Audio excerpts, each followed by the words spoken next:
While Indian guns lie silent, 450 foreign families have flown out of Dhaka. At the same time, the Navy suspends its attacks in the west to allow neutral ships to leave Pakistani ports.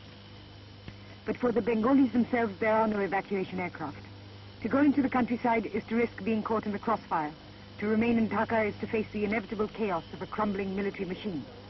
General Farman Ali requests USANT for safe conduct, but Yahya Khan, secure in Islamabad, demands that the request be ignored. In the United Nations, the Foreign Minister, Sardar Swaran Singh, hears America accuse India of aggression.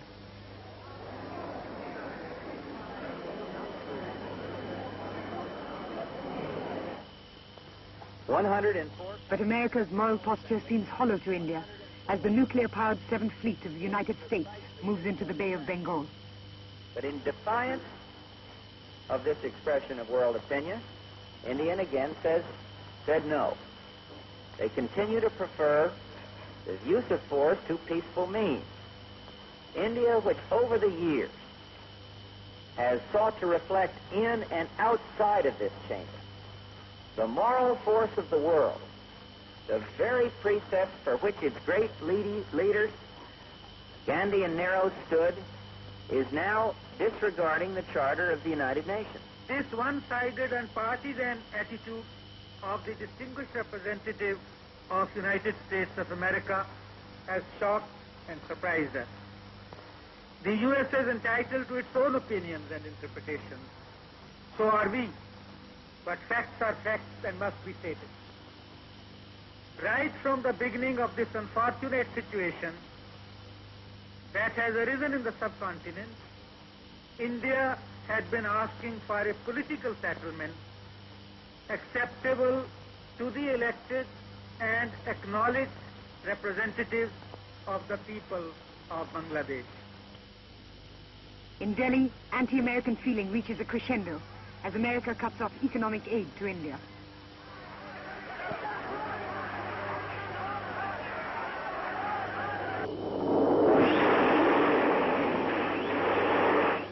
Indian planes rocket attack Dhaka's military installations.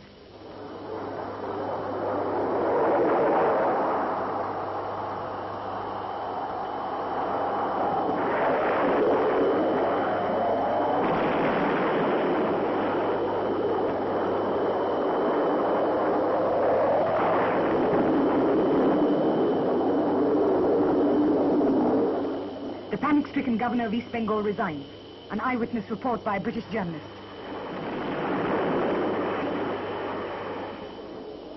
I got there after the first raid on the governor's house, which half destroyed the residence. Then I got there just after that. I found the governor in the bunker, in the guard, trembling like a leaf and saying, I didn't quite know whether to resign. Should I resign? Will my wife be killed by the Indian Army? Can I get at the Intercontinental Hotel? As we were standing there in this bunker, suddenly there was another raid. And all hell broke loose. There was an enormous crash, and hardly the crash died down, but the governor suddenly produced a ballpoint pen, scrap of paper, a few carbons, and had written out a resignation statement in a matter of seconds, just in time actually for the second big crash.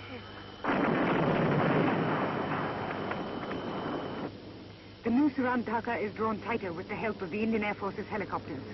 It takes 72 hours for the helicopters to put enough men behind Pakistani lines to capture Sylhet. Now the choppers drop troops onto the very outskirts of Dhaka. The engineers of the Indian Army provide instant mobility by building bridges as fast as the Pakistanis can blow them up. The hallmark of the Indian campaign is the complete coordination between the service wings. On the eastern front, the Mukti Bahini provide military intelligence and ancillary offensives.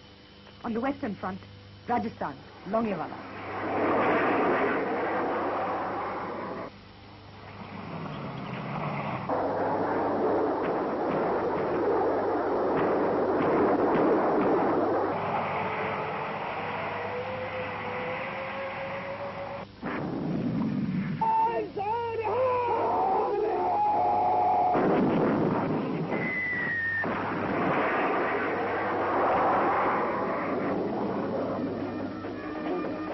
A meticulously mounted tank, air and infantry operation regains territory taken from India at the start of the hostilities.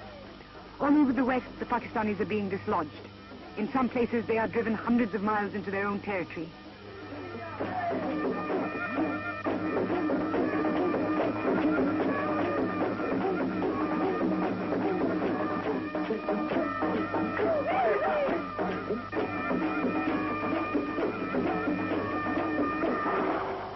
Dhaka is now within the range of the Indian artillery.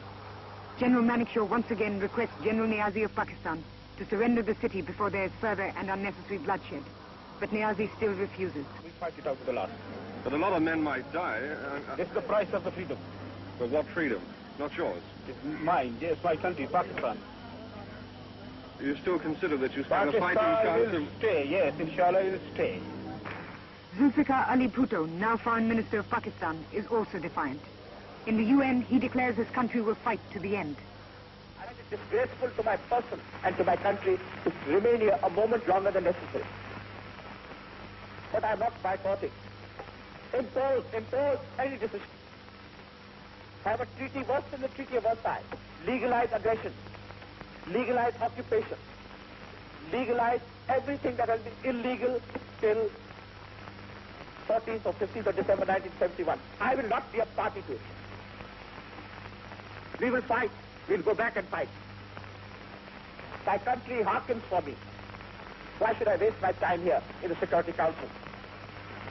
I will not be a party to the ignominious surrender of part of my country. You can take your Security Council. Here you are. I'm going. As the Pakistani delegation leaves the chamber, Chittagong falls to an amphibious attack. December 16th, Pakistan units begin to surrender. Amir Abdullah Khan Niazi, martial law administrator and commander of the Pakistan Eastern Command, offers unconditional surrender to General Jagjit Singh Arora, commander of the combined Indian and Mukti forces in the Eastern Theatre.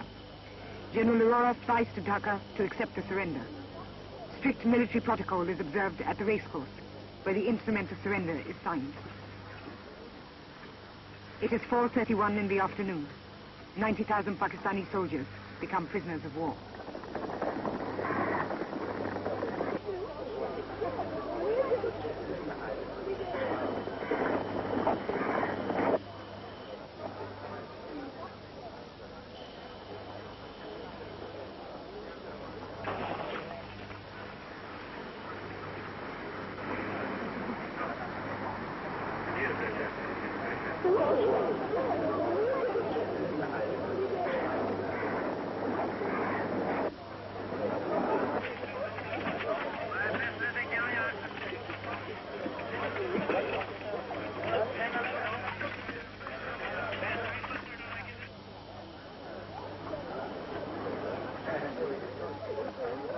Dhaka is free.